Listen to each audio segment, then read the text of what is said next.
নমস্কার বন্ধুরা, আমি ছন্দা। আমার আরও একটি নতুন ব্লগে তোমাদেরকে অনেক অনেক স্বাগত জানাচ্ছি। আজ হচ্ছে শনিবার, আর ঘড়িতে এখন 8:30-9টার মতো বাজে। আমার টিফিন রান্না কমপ্লিট, টিফিন করা হচ্ছে। তারপর সকলে মিলে খাওয়া দাওয়া করছে, আমার বরমশাই, ছেলেরা, শাশুড়ি মা। আজকে করেছিলাম লুচি আর আলুর দম। তো ব্রেকফাস্ট হয়ে গেলেই তারপরে রান্নাবান্না বসাবো, তাড়া নেই। আর খেলাটা দেখিয়ে দিই ছোটো সর। বাবা স্কুলে যাবে, এক্সাম চলছে, তো টিফিন তেল নিয়ে হাতটাই যাবে না, কমে কারণ দিয়েছি। দুটোর মধ্যে চলে আসবে। আর এই দেখো একদম ওই ছোটো আলু থাকে, সেই ছিল দাঁড়া, আমার আর থেকে কি, নিয়ে সেই নিবি, আমার ছোটো থেকে নিয়ে আলু নিবি একটা। কষা কষা করে আলুর দম করেছিলাম। না, হ্যালো বন্ধুরা, তারপর দেখো এখানে শুভ ছাদে সকাল। এসেছি, ঘড়িতে 9:30 মতো মেঘলা বাজে। ওয়েদার দেখে।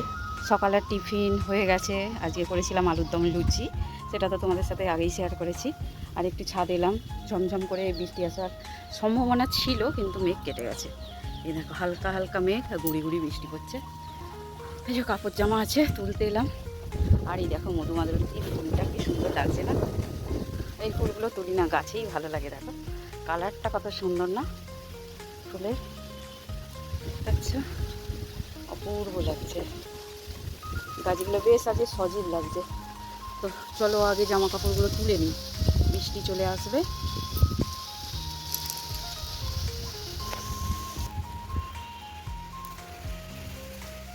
ছাদটা এলে বেশ ভালোই লাগে।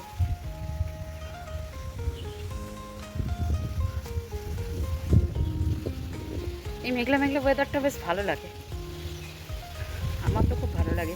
হালকা বৃষ্টি হবে, মেঘলা মেঘলা ওয়েদার থাকবে। তো চলো এখন তো রান্নাবান্না কিছু করে নিই, দেখাচ্ছি। আর এই ঝিলটা আমার খুব পছন্দ, আমাদেরকে বারবারই দেখাই। তো চলো বন্ধুরা, যাওয়া যাক, রান্নাবান্না করবো, পরে আবার দেখা হবে। ব্লগটা দেখতে থাকো। তো বন্ধুরা দেখো, চলে এসেছি রান্নাঘরে সবজি কাটতে। তো আমার ছুরিতেই বেশি সুবিধা হয়, তবে এই বটিটা আমার বর্মশাই নতুন করেছে, বেশ ধার আছে, তাড়াতাড়ি সবজি কাটা হয়ে যায়। আর এখন যেহেতু আমাকেই সবজিটা কেটে রান্না করতে হয়, একা হাতে কেটে বেটে রান্না করতে হয়, তো সেই জন্যই আমি আগে গুছিয়ে সবজিটা কেটে নিই, যাতে অনেকটা সুবিধা হয় আর কি রান্না করতে। সবজি কেটে ধুয়ে তারপরে আমি রান্না বসাই। আবার কোনো কোনো দিন একটা সবজি কাটি আর একটা করে রান্না বসিয়ে দিয়ে এরকমও করতে থাকি। তবে ওদিকে আমি ভাত বসিয়ে দিয়েছি, এই দেখো দেখতেই পাচ্ছ ভাত বসিয়ে দিয়েছি। আর ওদিকে করলা কেটেছি, আবার ভাতেও দিয়েছি, বুঝতেই পারছো কেন। তো করলাটা ভাতে, মানে তোমরা বুঝবে কী করে, আমি না বলে দিলে। করলা সেদ্ধটা আমি খাই, বাকি সবাই ভাজা খায়। আর এখানে ডাল বসিয়েছি, বিউলির ডাল, এর এখানে করেছি মানে করতে দিয়েছি ডিম সেদ্ধ, সেটার কারি বানাবো। তো আজকের মেনু হচ্ছে এই করলা ভাজা, ডাল, ডিমের কারি, আর করব পটল আলুর তরকারি। আর এদিকে ইন্ডাকশানে আমি করলাটাও ভাজতে দিয়েছি। আর করলা একেবারে চুইয়ে পুড়ে ভাজাটা আমার পছন্দ নয়, একটু হালি ভাব থাকে, হালি মানে একটু নরম থাকবে, ভাজাও হয়ে যাবে অথচ একটু সফট থাকবে, মানে একদম খড়ো খড়ো ব্যাপারটা হবে না, সেটাই আমার ভালো লাগে। আর এদিকে দেখো পটল আলুর তরকারি প্রায় কমপ্লিট হয়ে গেছে, হয়ে যেতেই ওদিকে আমি ডিমগুলো তো আগেই সেদ্ধ করে নিয়েছিলাম। আর এখানে দেখো ডিমের কারি করব বলে পেঁয়াজ, আদা, রসুন, টমেটো যা লাগে সেগুলো কষিয়ে নিচ্ছি। আর ডিমগুলোকে তো ভেজে নিয়েছিলাম আগেই একটু লবণ হলুদ মাখিয়ে। তো পুরো রান্নাটা তোমাদেরকে কি দেখাবো, ডিমের কারি রান্না। ওই তো মশলা কষিয়ে নিয়ে সামান্য একটু জল দিয়ে ফুটে উঠলেই ডিমগুলো দিয়ে দেবো। তো এর মধ্যে আবারও আমি ছাদে গিয়েছিলাম, বেশ মাঝে মাঝে ছাদে যেতে ভালো লাগছে ওয়েদারটার জন্য। তো আবারও বেশ হাওয়া দিচ্ছিল বলে রান্নার ফাঁকে গিয়ে আবার একটু ছাদে হাওয়া খেয়ে এলাম, বেশ ভালো লাগছিল।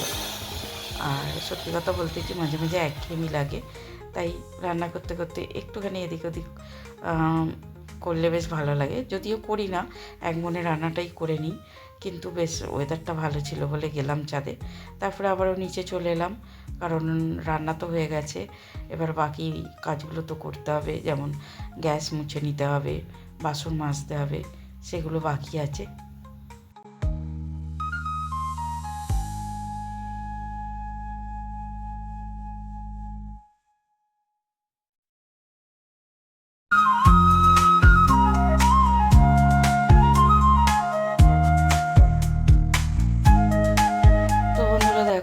এদিকে গ্যাস মোছার কাজ করে এদিকে একটু ঝাড়ু দিয়ে নিচ্ছি। সকালবেলা ঝাড়ু দেওয়া হয়, আবার একবার আমি রান্নাবান্না করে পুরো চাতালটা মানে আমাদের যে হলটা আছে পুরোটাই ঝাড়ু দিয়ে দিই। রোজ রোজ মোছা সম্ভব হয় না, প্রতি বৃহস্পতিবার মুছি। আর যেদিন একটু সময় সুযোগ হাতে বেশি থাকে বা ভালো লাগে, কারণ এতটা বড় জায়গা রোজ রোজ মোছা সম্ভব হয় না জানো তো।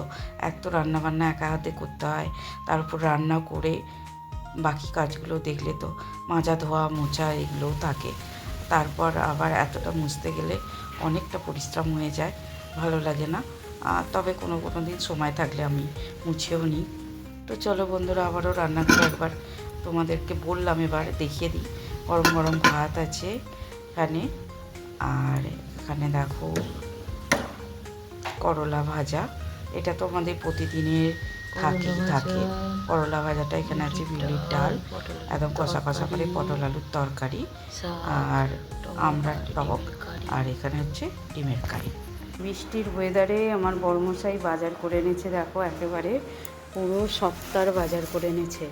প্রথমেই দেখো এখানে একটা থোড় আছে, এই যে কুমড়ো আছে, এখানে আছে দেখো বাঁধাকপি, এই যে বাঁধাকপি, এখানে আছে চিচিঙ্গায়, চিচিঙে আছে। তো যাই হোক, সবজি তো সব দেখিয়ে দিলাম তোমাদের, একেবারে অনেক সবজি নিয়ে চলে এসেছে। এখন রেখে দিয়েছি, পরে গুছোবো। আবারও চলে এসেছি ছাদে। এই দেখো, স্নান তো হয়ে গেছে, কিন্তু বৃষ্টিতে ভেজার লোভটা সামলাতে পারলাম না, তাই একটু ভিজে নিলাম। তো যাই হোক, আজকে গল্পটাকে এই পর্যন্ত রাখলাম।